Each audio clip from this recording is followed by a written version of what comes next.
लुंगी। शमूएल अहमद। विभाग में किसी नई लड़की का नामांकन होता तो अबू पट्टी लुंगी पहनता। उसके पास तरह तरह की लुंगियां थीं, लाल, पीली, नीली, हरी। एक नहीं थी तो सफेद।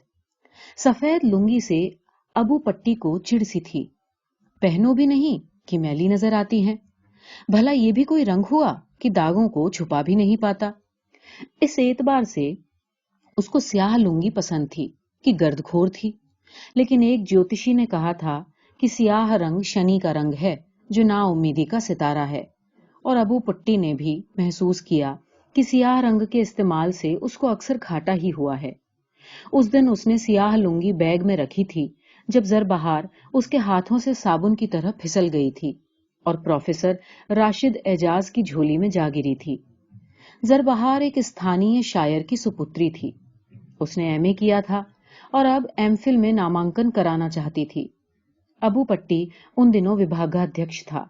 वो नामांकन पत्र लिए चेंबर में दाखिल हुई तो अबू पट्टी ने अजीब सी बेचैनी महसूस की। बेचैनी तो वो हर उस लड़की को देखकर महसूस करता था जो एमफिल में दाखिला लेती थी, लेकिन जरबहार की अदाएं कुछ अलग सी थीं। बतियाने के दौरान जुल्फों की एक लट उसके मुखमंडल पर लहरा जाती, जिसे अदाए खास से वो पीछे की तरफ पलटती रहती। वो मासल देह वाली लड़की थी। गाल फूले फूले थे।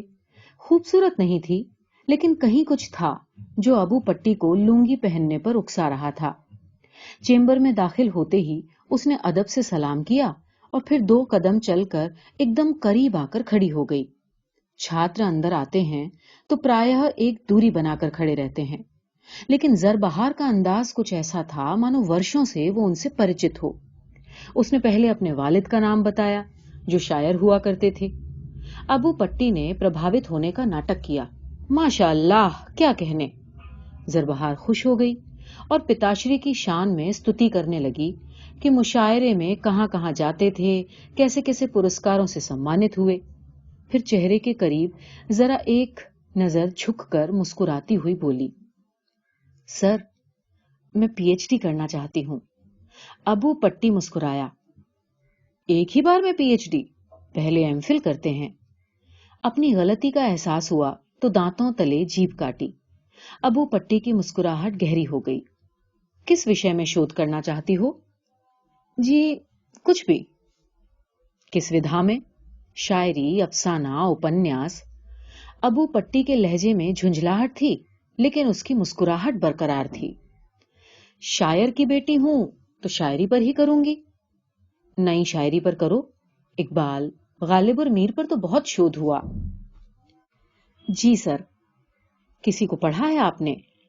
निदा फाजली, शहरयार। आप पढ़ा देंगे सर?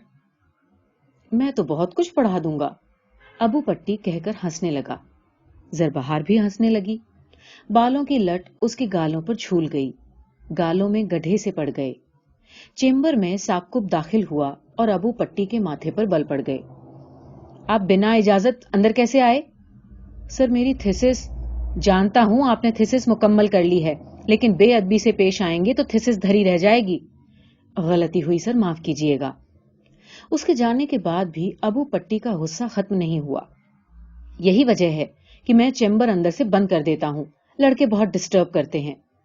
सही कहा सर, बिना इजाजत तो अंदर आना ही नहीं चाहिए। पर्दे के पीछे से कोई दूसरा लड़का झांकने लगा। देखो, फिर कोई झांक रहा है। अबू पट्टी की झुंझलाहट बढ़ गई। दरवाजा बंद कर दूं सर? रहने दो। कुछ छात्र मिलना चाह रहे हैं।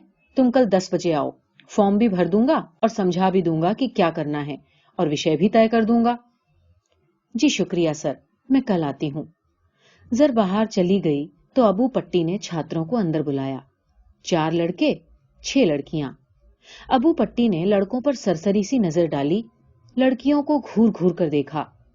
वो यकीनन फैसला कर रहा था कि किसको अपने पास रखेगा और किसको दूसरे की निगरानी में सौंप देगा। आप लोग फॉर्म भरने आए हैं? जी सर। तो मेरे पास आने की क्या जरूरत है? आप फॉर्म जमा करवा दें। आपका टेस्ट होगा। जो ज्यादा नंबर लाएगा वो सीधा पीएचडी भी कर सकता है, वरना एमफिल में दाखिला होगा। 6 माह क्लासेस करने होंगे और फिर टेस्ट होगा। सर, हमें विषय चुनने का अधिकार तो है? किसी लड़के ने पूछा तो अबू पट्टी ने उसे घूर कर देखा। बिल्कुल है, लेकिन विषय की जानकारी भी आपको होनी चाहिए। लड़का सिहर गया।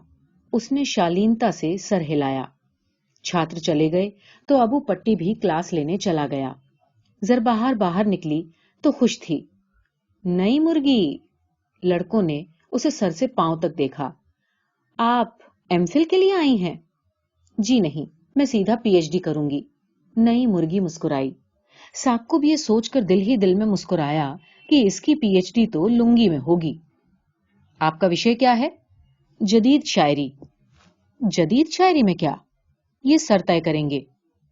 कमाल है, पीएचडी आप कर रही हैं और आपको विषय का पता नहीं। साक्कुब के जी में आया कि कह दे होशियार रहिएगा, सर कमरा अंदर से बंद कर लेते हैं। लेकिन वो चुप रहा। वो कोई खतरा मोल नहीं लेना चाहता था। अबू पट्टी को अगर भनक मिल जाती तो कैरियर खराब होने में वक्त नहीं लगता। फिर उसने दबे स्वर में पूछ लिया, सर आप लोगों पर मेहरबान रहते हैं, हमें तो कोई पूछता भी नहीं। लड़कों को वाकई कोई नहीं पूछता था, लेकिन लड़कियों को इससे परेशानी नहीं थी, क्योंकि उन पर खास ध्यान दिया जाता। अध्यापक आपस में उलझ जाते कि कौन सी छात्रा किसके अधीन शोध करेगी। इनके बीच लड़कियां माले मुफ्त की तरह बट जाती। लेकिन कोई भी छात्रा प्रोफेसर राशिद एजाज को पसंद आ जाती तो वो विभागाध्यक्ष से भिड़ जाता और उसको अपने हिस्से में लेकर ही दम लेता। उसकी लुंगी का रंग ज्यादा पुख्ता था। उसने अलग से एक कमरे का फ्लैट ले रखा था और दरवाजे पर अध्ययन कक्ष की तख्ती लगा दी थी। वार्डरोब में लुंगियां सजी रहती थीं, किचन भी सजा रहता। छात्राओं को अध्ययन कक्ष में बुलाता और लुंगी में आराम फरमाता। जो लड़की फ्लैट का रुख नहीं करती, उसे पीएचडी में कई साल लग जाते। लेकिन वो जल्दबाजी से काम नहीं लेता था। पहले छात्रा को यकीन दिलाता था कि उसकी मदद के बिना वो पीएचडी कर ही नहीं सकती। पहला अध्याय खुद लिख देता, बीच बीच में डिक्टेशन देता, लड़की के पीछे खड़ा हो जाता और झुककर देखता कि व्याकरण की अशुद्धियां कहाँ कहाँ हैं। फिर उसके कंधे के ऊपर से हाथ बढ़ाकर त्रुटिपूर्ण शब्दों पर अपनी तर्जनी रखकर कहता, इसे शुद्ध करो। इस तरह हाथ बढ़ाने में उसके बाजू लड़की के मुखमंडल को छूने लगते। लड़की हटकर बैठने की कोशिश करती तो उसके कंधे पर हाथ रखकर कहता, बच्ची, मेरी मदद के बिना तुम पीएचडी नहीं कर सकती। तब कुछ देर के लिए अपनी कुर्सी पर बैठ जाता और कहता, हाँ चलो आगे लिखो। लेकिन कुछ पंक्तियां लिखाने के बाद फिर पीछे खड़ा हो जाता और गालों को सहलाते हुए कहता, प्यारी बच्ची, इस तरह गलतियां करोगी तो थीसिस का सत्यानाश हो जाएगा। जब फिजा साजगार हो जाती तो कमरा अंदर से बंद करता और लुंगी। राशिद एजाज इसे पहला एपिसोड कहता था। पहला एपिसोड हमेशा चेंबर में होता, बाकी अध्ययन कक्ष में। प्रोफेसर से सभी भयभीत थे। उसकी पहुंच मंत्री तक थी। बल्कि अफवाह ये थी कि वो बहुत जल्द किसी विश्वविद्यालय का कुलपति होने जा रहा है। लड़कों के लिए कोई झिकझिक नहीं, वो आजाद थे, जिसे चाहते अपना मार्गदर्शक बना सकते थे। फिर भी प्रोफेसर मंजर हसनैन के पल्ले कोई पड़ना नहीं चाहता था। चेहरे पर सफेद दाग थे, लंबी दाढ़ी थी, तिकोनी टोपी पहनते थे जो ललाट को ढक लेती, लेकिन दाग नहीं छुप पाते। किसी ने कोई सवाल पूछ लिया तो हसनैन उसे निशाने पर रखते और उसके लिए रुकावटें पैदा हो जाती। पंचगाना नमाज पढ़ते और नैतिकता का पाठ पढ़ाते। एक दो लुंगी उनके पास भी थी। जहां लुंगी मयस्सर नहीं होती तो सूट का मुतालबा करते। रेमंड के सूट बहुत महंगे हैं, सोचता हूं एक सूट सिलवा लूं, लेकिन सिलाई बहुत महंगी है। आप लोगों को क्या कमी है, जेआरएफ के पैसे मिलते हैं। अक्लमंद के लिए इशारा काफी होता। परेशानी कौन मोल ले, हर सीजन में वो 2-4 सूट सिलवा ही लेते। और प्रोफेसर हाशमी, आली जनाब ने हरम सजा रखा था। बीवी छोड़कर जा चुकी थी, सो आजाद थे। लड़कियां चौका संभालती थीं। कोई चौका बर्तन करती तो कोई सब्जियां काटती। गुलबानो कपड़े धोती और डिक्टेशन लेती। अलीगढ़ से कथा जगत का बुढ़ा बादशाह आया तो हरम से 2 शोध छात्राएं भेजी गईं। बाइबल में आया है कि और दाऊद बादशाह बुढ़ा और पुराना हुआ। वो उसे कपड़े उड़ाते पर वो गर्म नहीं होता।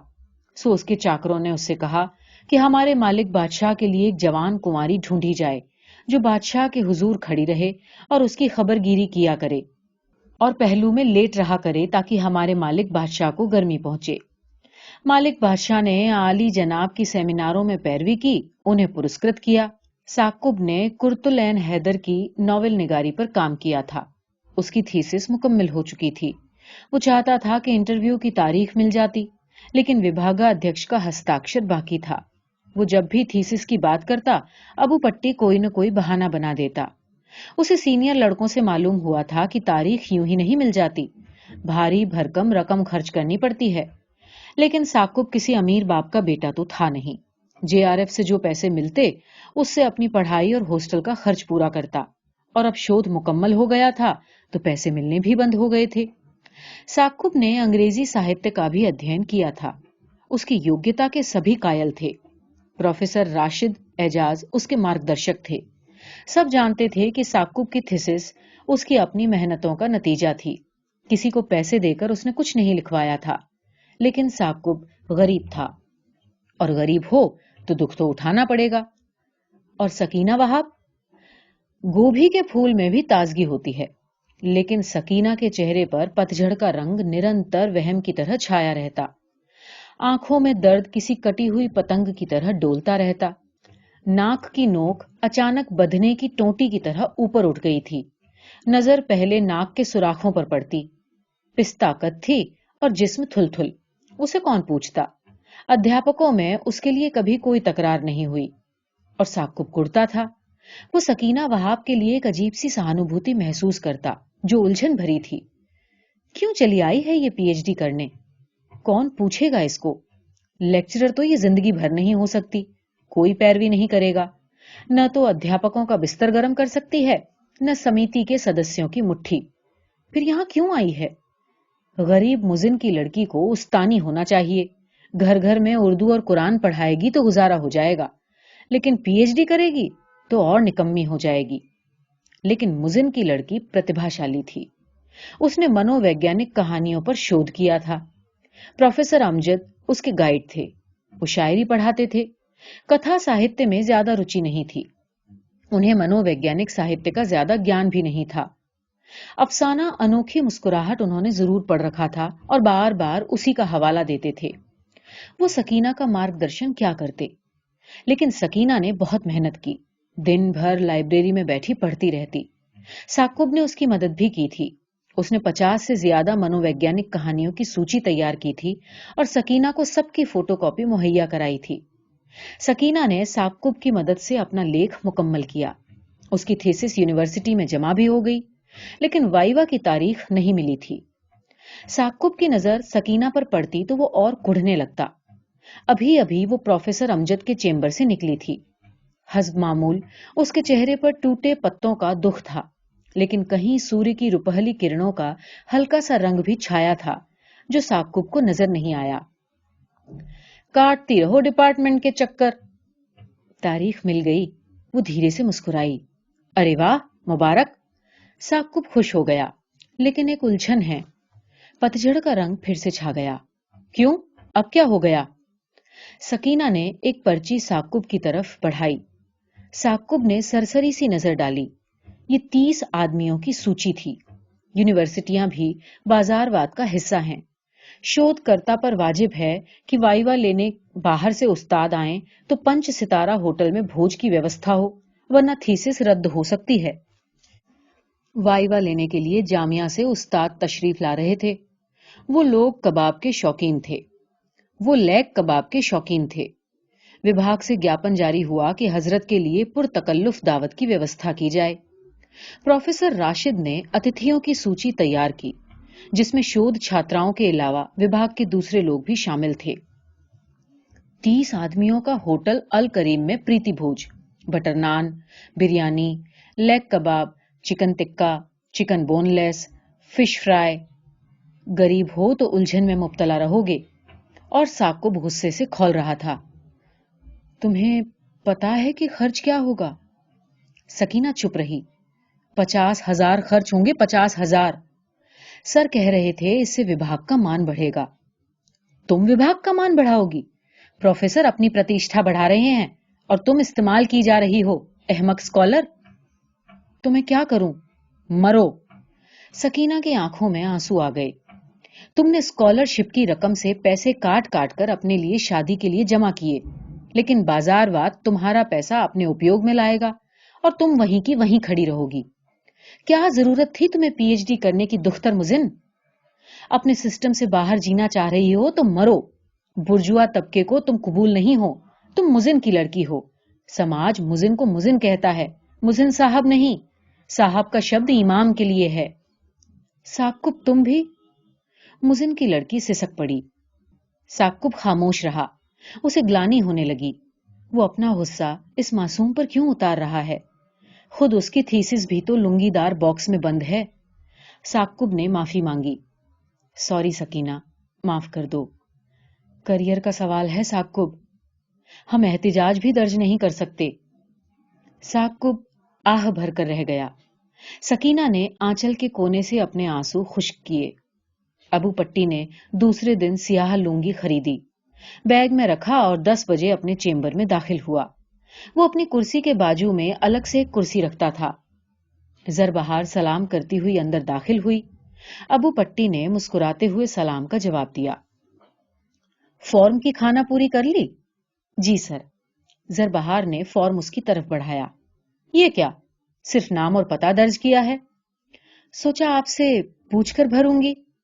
बच्ची हो तुम। अबू पट्टी ने मुस्कुराते हुए उसके गाल थपथपाए। जरबहार हंसने लगी। जुल्फों की लट गालों पर झूल गई। अबू पट्टी खुश हुआ कि गाल सहलाने का उसने बुरा नहीं माना। मतलब अब आगे बढ़ा जा सकता है। अबू पट्टी ने एक कदम आगे। असल में उसके हाथ जिस्म की दीवारों पर छिपकली की तरह रेंगते थे। छिपकली की नजर जिस तरह पतंगे पर होती है, उसी तरह अबू पट्टी की नजर बच्ची के चेहरे पर होती थी कि क्या भाव है, किस तरह शर्मा रही है। बुरा तो नहीं मान रही, झुंझलाहट के आसार तो नहीं, भवें तो नहीं तन रही हैं, किसी से कुछ कहेगी तो नहीं। अगर समर्पण का आभास होता तो दूसरा कदम बढ़ाता, चेहरे का दोनों हाथों से कटोरा सा बनाता और पेशानी चूमता। कुछ देर कुर्सी पर बैठकर विषय वस्तु पर बात करता और प्यारी बच्ची कहकर आंखें चूमता। फिर मुखमंडल और रेंगते रेंगते चट से तितली पकड़ लेता। अगर जरा भी शक होता कि बिदक रही है और किसी से शिकायत कर सकती है तो रुक जाता और डिक्टेशन देने लगता। देखो, ये एक मुश्किल विषय है, मैं लिखा देता हूं। उसे यकीन दिलाता कि वो एक मासूम बच्ची है और वो उसका बहुत बड़ा शुभचिंतक। एक दो अध्याय खुद लिख देता और फिर दीवार पर रेंगने लगता। छिपकली अगर निरंतर रेंगती रहे तो एक दो पतंगे तो पकड़ ही लेती है, लेकिन जरबहार तो मकड़ी के जाली की तरफ खुद रेंग रही थी।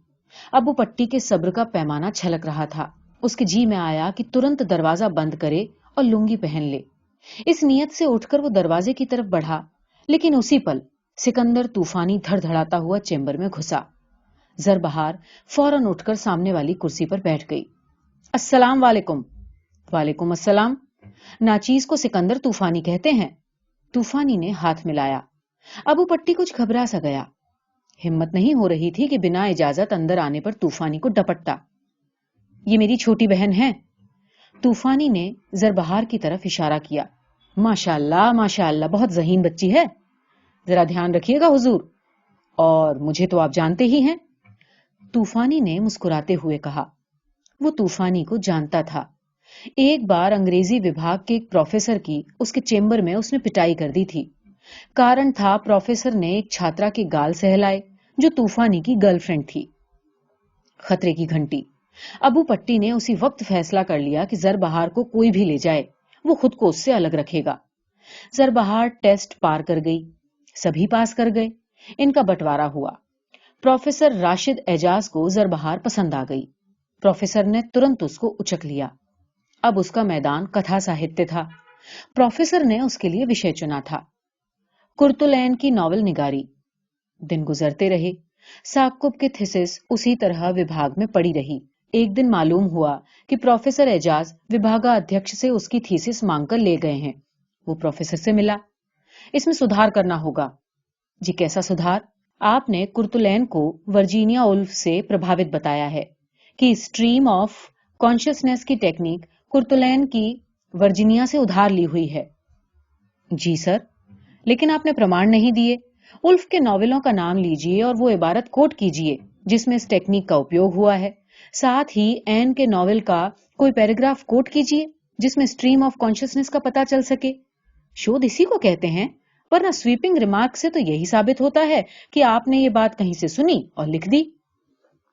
लेकिन सर, ये बात आपने पहले नहीं बताई थी। अब बता रहा हूं ना, उस वक्त ये बात जहन में नहीं आई थी।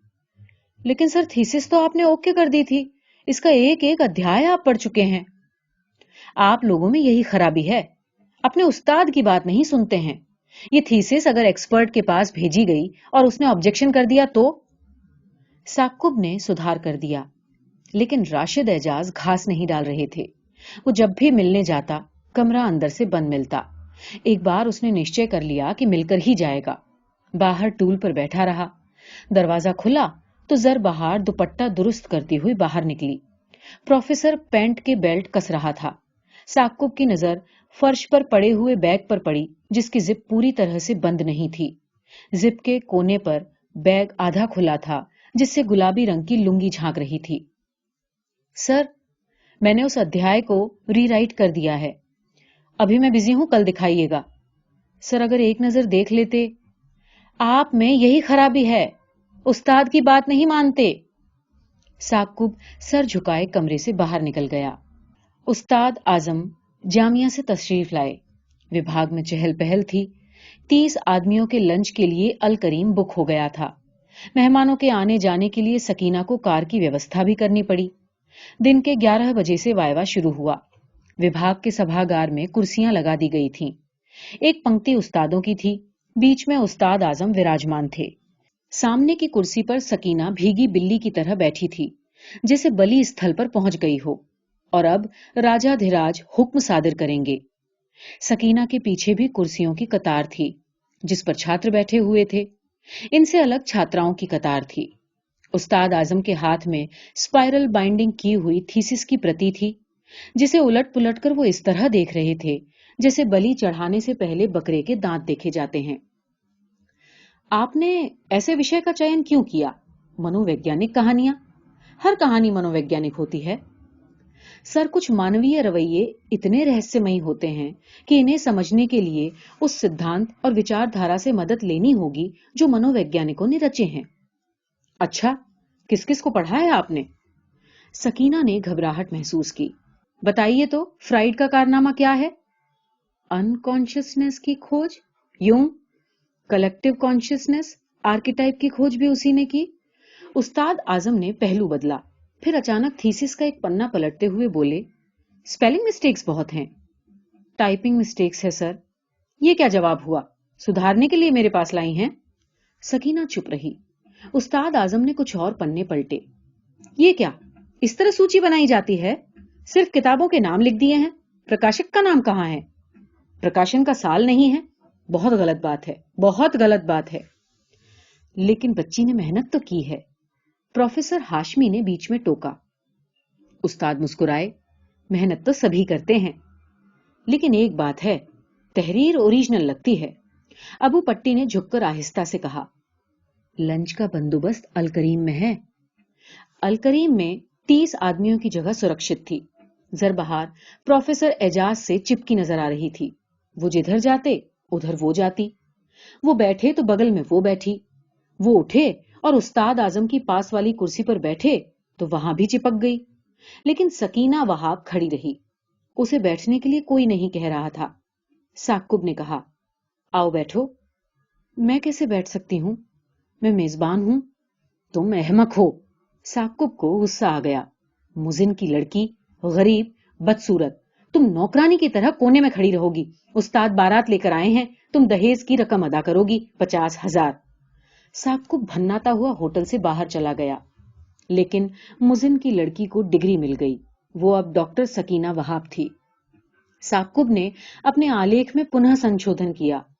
उसने उल्फ के उपन्यास लाइट हाउस की चंद पंक्तियों के साथ एन के नॉवेल मेरे भी सनम खाने का एक अंश पेश किया। लेकिन प्रोफेसर संतुष्ट नहीं थे। उन्होंने कुछ और मिसालें पेश करने की सलाह दी। साकुब को एहसास होने लगा कि उसका आलेख कभी मुकम्मल नहीं होगा। उसको लगा कि उसके इर्द गिर्द कांटे से उगाए हैं, وہ ان کو کبھی صاف نہیں کر سکتا۔ لیکن ساقب کو ایک تیر اور لگا جو کہ کم گہرا نہیں تھا۔ زربہار اس دن اترا کر چل رہی تھی اور ساہتیہ میں اتر آدھنکتا کی بات کر رہی تھی۔ اس کے ہاتھ میں ایک پتریکا تھی جس میں اس کا ایک لیکھ چھپا تھا۔ وہ سب کو دکھاتی پھر رہی تھی۔ ساقب نے دیکھا تو ارے یہ تو میرا لیکھ ہے۔ ماں بعد جدیدیت کے اسرار، یہ تو میں نے لکھا ہے، تم نے اپنے نام سے کیسے چھپا دیا؟ اچھا، آپ کا لیکھ کیسے ہو گیا جناب؟ بالکل یہ میرا ہے، تم نے چوری کی ہے۔ اچھا، آپ کا ہے؟ آپ کے نام سے کہیں چھپا ہو تو بتائیے۔ میں نے ایسے کہیں نہیں چھپایا، میں سنتشٹ نہیں تھا تو پھاڑ کر پھینک دیا تھا، وہ تمہارے ہاتھ لگا۔ ارے واہ، کیا لاجک ہے، میں تم پر مقدمہ دائر کروں گا۔ اچھا، آپ مجھے دھمکی دے رہے ہیں؟ میں سر سے کہوں گی۔ سر نے ساقب کو بلایا، زربہار بھی بیٹھی تھی۔ ہاں، تو آپ اس کو دھمکی کیوں دے رہے تھے؟ میں کوئی دھمکی نہیں دے رہا ہوں سر، لیکن اس نے میرا لیکھ اپنے نام سے چھپوا لیا ہے۔ کیا ثبوت ہے آپ کے پاس؟ مضمون کی نقل دکھائیے۔ نقل نہیں ہے۔ کیوں؟ میں نے ڈائری میں لکھا تھا، مجھے استریہ نہیں لگا تو میں نے پھاڑ کر پھینک دیا کہ میں اسے پھر سے لکھوں گا۔ دیکھیے، اس بچی نے بہت محنت کی ہے، میں گواہ ہوں، میرے مارگ درشن میں اس نے لکھا ہے، اور آپ اس پر الزام لگا رہے ہیں؟ جائیے اور جا کر اپنی تھیسس مکمل کیجیے۔ غصے سے ساقب کی آنکھوں میں آنسو آ گئے۔ اس کے جی میں آیا کہ کھری کھری سنا دے کہ ہم جب بھی کوئی لیکھ لکھ کر لائے تو آپ نے کبھی گھاس نہیں ڈالی۔ یہ کہہ کر ٹال دیا کہ ابھی سے پترکاؤں میں چھپنے کی ضرورت نہیں ہے، اور اس جاہل لڑکی پر اتنی عنایت۔ کمزور آنسو پیتا ہے۔ ساقب آنسو پی گیا۔ اس نے خود کو کوسا، غلطی اس کی ہے، لیکھ پھاڑ کر پھینکنے کی ضرورت کیا تھی؟ رہنے دیتا ڈائری میں، اس پاپن کے ہاتھ تو نہیں لگتا۔ ادھیاپکوں کے رویے سے ساقب کا دل ٹوٹ گیا تھا۔ وبھاگ میں اس کا آنا جانا کم ہو گیا تھا۔ اس نے تھیسس میں کئی بار سنشودھن کیا، لیکن پروفیسر اعجاز کو ہر بار اس میں کوئی نہ کوئی کمی محسوس ہوئی۔ قدرت بھی قدم قدم پر زخم لگاتی ہے۔ اس بار ساقب سنبھل نہیں سکا۔ وہ ایک دکان پر پانڈولیپی کی فوٹو کاپی کروانے گیا تھا، جہاں زربہار کی تھیسس نظر آئی اور اس کے پاؤں تلے زمین کھسک گئی۔ یہ اس کی اپنی تھیسس تھی جسے زربہار نے اپنا نام دے دیا تھا۔ اس نے تھیسس اٹھائی، دکاندار اسے روکتا رہ گیا، پر وہ سیدھا وبھاگ میں آیا۔ وہ پاگل کی طرح زربہار کو ڈھونڈ رہا تھا۔ وہ اسے کوریڈور میں نظر آئی۔ وہ چلایا، کیوں ری کلٹا، یہ تیری تھیسس ہے؟ زربہار کانپ گئی۔ ساقب نے اسے دونوں ہاتھوں سے دبوچا۔ میری تھیسس چوری کرتی ہے؟ دیکھیے تمیز سے بات کیجیے۔ تمیز سے بات کروں تجھ سے؟ ایزار بند کی ڈھیلی دوسروں کو تمیز سکھاتی ہے؟ چھوڑیے مجھے۔ ساقب نے اسے دیوار سے اڑا دیا۔ لنگی میں ریسرچ کرتی ہے کمرے میں بند ہو کر؟ مجھے جانے دیجیے مجھے۔ آدھنکتا اور اتر آدھنکتا، میں کہتی ہوں چھوڑیے مجھے۔ چھوڑ دوں تجھے؟ میرا مضمون چوری کر لیا، میری تھیسس چوری کر لی، اور میں تجھے چھوڑ دوں؟ ساقب نے اسے زور سے دبایا۔ زربہار سسک پڑی۔ ساقب نے اپنی جانگ اس کی جانگ سے بھڑا دی۔ میری جان صرف لنگی بردار کو دوگی؟ لڑکے اس کے ارد گرد جمع ہو گئے۔ کیا کرتے ہو ساقب، چھوڑو اسے۔ چھوڑ دوں؟ اس نے میری تھیسس چوری کی ہے۔ اس کو بے عزت کرنے سے کیا فائدہ؟ اس پروفیسر سے کہو جو ریسرچ کے نام پر یون شوشن کرتا ہے، پیسے لیتا ہے اور تھیسس بیچتا ہے۔ لڑکوں نے کسی طرح اس کو زربہار سے چھڑایا۔ ساقب سیدھا پروفیسر راشد اعجاز کے چیمبر میں گھسا۔ اس کی پیٹھ پر باقی سارے لڑکے بھی تھے۔ سن لے لنگی بردار، جس دن تیری رخیل کو وائوا کی ڈیٹ ملی اسی دن میں FIR درج کروں گا۔ وبھاگ نے چپی سادھ لی۔ سب کو سانپ سونگ گیا۔ ساقب نے ڈپارٹمنٹ چھوڑ دیا اور فوٹو کاپی کی دکان کر لی۔ وہ پانڈولیپی کی اسپائرل بائنڈنگ کرتا ہے اور کمزور بچوں کی تھیسس لکھتا ہے۔